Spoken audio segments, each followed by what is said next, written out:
Here it is in 2022 where I planted this trumpet vine. And here it is a couple years later. You can see it blooming. I was really hoping to get some hummingbirds, but I don't think I ever saw a hummingbird on it. But then last year it sent a, there it is right there, a shoot underneath of the sidewalk, 3 feet wide sidewalk, over into the flower bed. I thought it would be safe out there in the corner by the driveway. But no, here it is. So just pull that shoot up out of the ground, and whenever you find another one, here's another one the next year.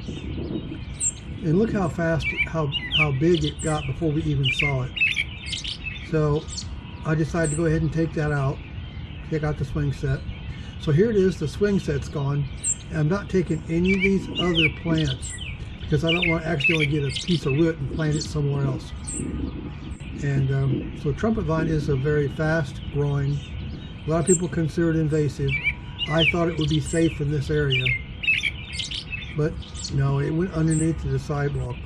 Here it is after we cut down all those vines, and I think just by mowing it every week we'll be able to keep it under control.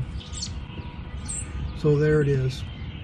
And if you like this video, please like and subscribe to my channel, and I will talk to you next time. And thanks a lot for watching. Bye.